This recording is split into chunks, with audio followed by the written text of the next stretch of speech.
All right, let's go on to our final team here. We go to another club in the big state of Texas. We're going to Austin.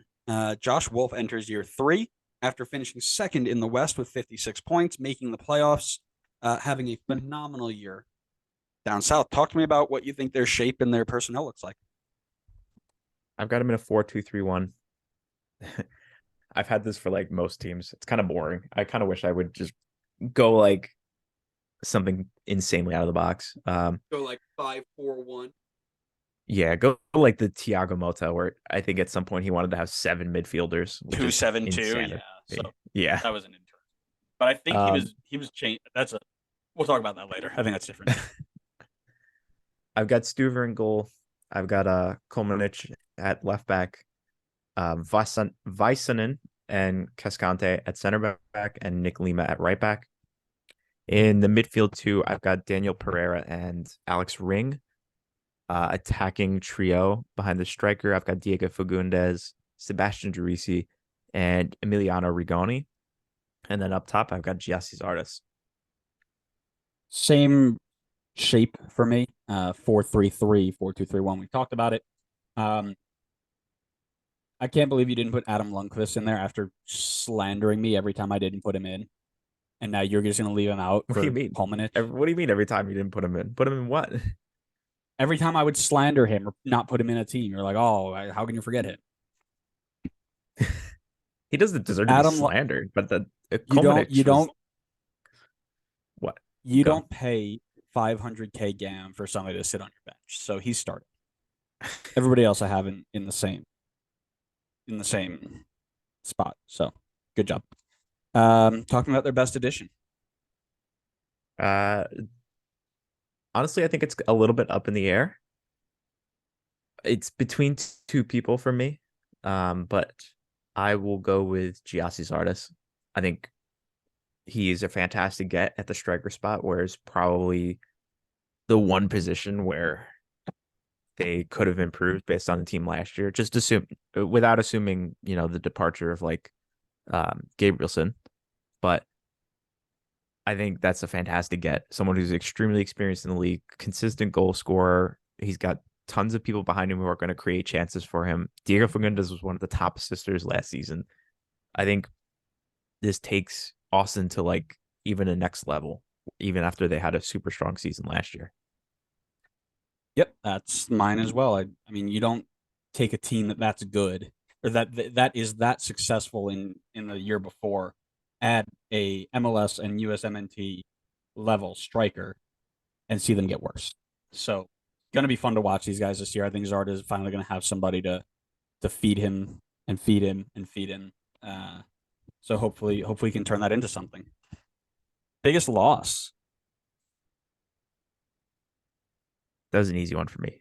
Ruben Gabrielson. Yep. I'm going. I know that they replaced him, and I think they replaced him well. But at the time when he left, that was a huge glaring hole for them.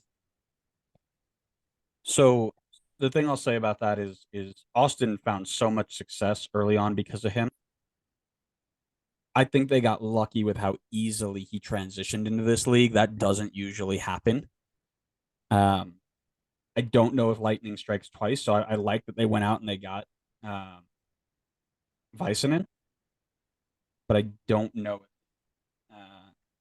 if it's going to happen twice and he's just going to step in and just perfect. So that's my biggest, not my biggest question, but that's a question for me. Talk to me about player to watch. I'm going to keep an eye on Emiliano Rigoni this season. I think I want to say it's another situation where he'll have a full off season and now hopefully a full season under his belt.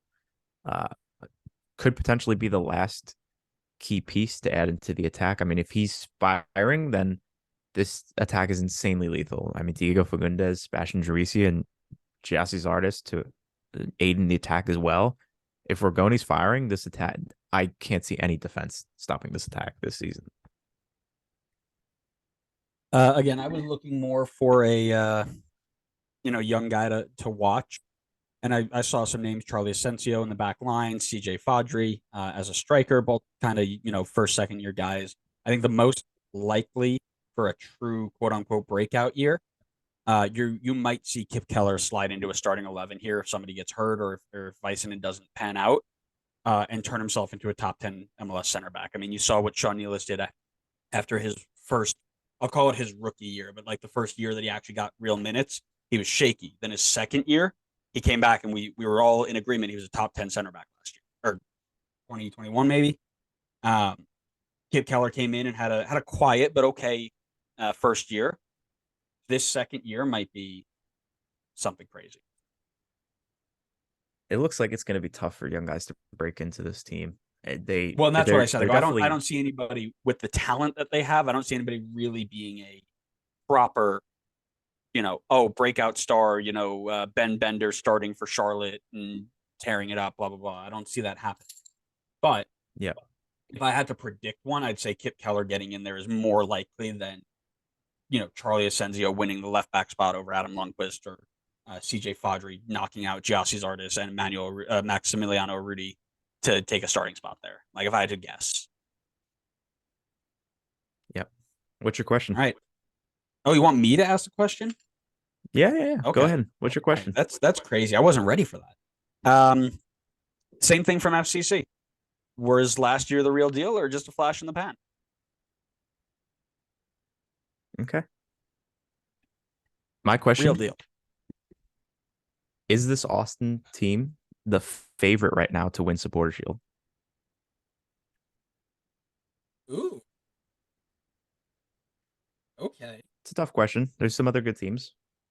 Yeah, I like that. That's a unique one.